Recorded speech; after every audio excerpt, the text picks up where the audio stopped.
അബ്ദുൽ റഷീദ്, എല്ലാ പ്രതീക്ഷകളെയും അസ്ഥാനത്താക്കിയാണ് 242 പേരും വിടവാങ്ങുന്നത്. മലയാളിയായ രഞ്ജിത ഗോപകുമാർ അടക്കം.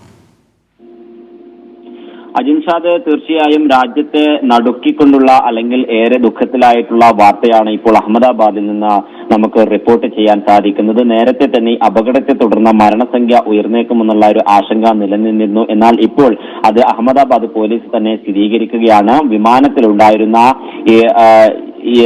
ഇന്ത്യക്കാരും അതോടൊപ്പം മറ്റു രാജ്യങ്ങളിൽ നിന്നുള്ള അടക്കമുള്ള 242 പേരും ഈ വിമാന അപകടത്തെ തുടർന്ന് മരണപ്പെട്ടിരിക്കുന്നു എന്നാണ് ഇപ്പോൾ അഹമ്മദാബാദ് പോലീസ് സ്ഥിരീകരിച്ചിരിക്കുന്നത്. NDRFന്റെ കൃത്യമായിട്ടുള്ള ഒരു തിരച്ചിലിനൊടുവിലാണ് ഇത്തരത്തിൽ ആരെയും രക്ഷിക്കാനായിട്ടില്ല എന്നുള്ള ഒരു നിഗമനത്തിലേക്ക് പോലീസ് പ്രധാനമായും എത്തുകയും ചെയ്തിട്ടുള്ളത്. നേരത്തെ 40ഓളം വരുന്ന മൃതദേഹങ്ങൾ അഹമ്മദാബാദിലെ സിവിൽ ആശുപത്രിയിലേക്ക് എത്തിച്ചിരുന്നു. അതോടൊപ്പം അപകടത്തിൽ പെട്ട് പരിക്കേറ്റ നിരവധി പേരെയും ആശുപത്രിയിലേക്ക് എത്തിച്ചിരുന്നു. 25 പേരെയാണ് ജീവനോട് കൂടി ആശുപത്രിയിലേക്ക് എത്തിക്കാനായത് എന്ന ഒരു വാർത്ത പ്രാദേശിക മാധ്യമങ്ങൾ അഹമ്മദാബാദിൽ നിന്നും റിപ്പോർട്ട് ചെയ്യുകയാണ്. അവരെയും രക്ഷിക്കാൻ ആയിട്ടില്ല എന്നുള്ളതാണ് ഏറെ നിർണായകമായിട്ടുള്ളത്. എന്തായാലും മരിച്ചവരിൽ 169 ഇന്ത്യക്കാരുണ്ട്. ഇതിൽ ഒരു പത്തനംതിട്ട സ്വദേശിയായിട്ടുള്ള മലയാളി കൂടിയുണ്ട്. അതോടൊപ്പം 61 വിദേശ പൗരന്മാരാണ്. 12 വിമാന ജീവനക്കാർ, 2 പൈലറ്റുമാരും അതോടൊപ്പം 10 ക്രൂ മെമ്പേഴ്സ് അടങ്ങുന്ന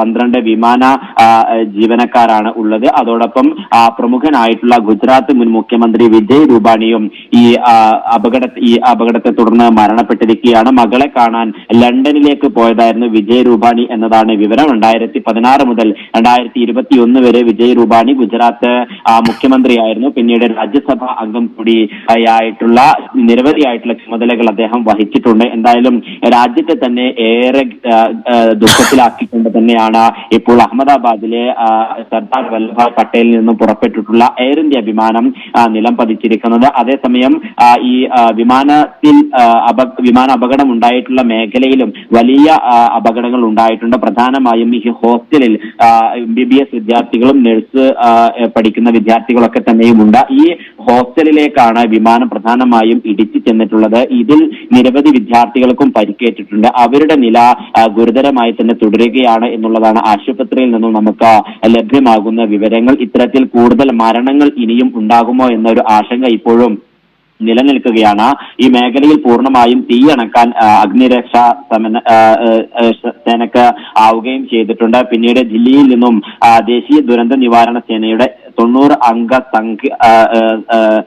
പേർ ആ മേഖലയിലേക്ക് എത്തിയിരുന്നു. കൃത്യമായിട്ടുള്ള ഒരു തിരച്ചിൽ നടത്തിയതിനു ശേഷമാണ് ഒരാളെ പോലും രക്ഷിക്കാനായിട്ടില്ല എന്നുള്ള കാര്യം ഇപ്പോൾ സേനാ വിഭാഗങ്ങളും അതോടൊപ്പം അഹമ്മദാബാദ് പോലീസും സ്ഥിരീകരിച്ചിരിക്കുന്നത്. അതേസമയം ഈ വിമാനത്തിന് നേരത്തെ തന്നെ എഞ്ചിൻ തകരാറടക്കമുള്ള കാര്യങ്ങൾ റിപ്പോർട്ട് ചെയ്തിട്ടുണ്ട് എന്നുള്ള ഗുരുതരമായിട്ടുള്ള ആരോപണങ്ങളും ഇപ്പോൾ ഉയർന്നു വരികയാണ്. ദില്ലിയിൽ നിന്നാണ് ഈ വിമാനം നേരത്തെ അഹമ്മദാബാദിലേക്ക് പോയത്. അഹമ്മദാബാദിൽ നിന്നും ലണ്ടനിലേക്ക് തിരിക്കുന്നതിനിടെയാണ് ഈ ടേക്ക് ഓഫ് കഴിഞ്ഞ 5 മിനിറ്റിനകം തന്നെ ഈ വിമാനം നിലം പതിക്കുകയായിരുന്നു. എന്തായാലും ഇതിൽ പൂർണ്ണമായും ഇന്ധനം നിറച്ചിട്ടുണ്ടായിരുന്നു എന്നുള്ളതാണ് മനസ്സിലാക്കാൻ സാധിക്കുന്നത്. 5300 ലിറ്ററോളം ഇന്ധനം ഈ വിമാനത്തിൽ ഉണ്ടായിരുന്നു എന്നുള്ളതാണ് വിമാന അധികൃതർ ഇപ്പോൾ വ്യക്തമാക്കുന്നത്.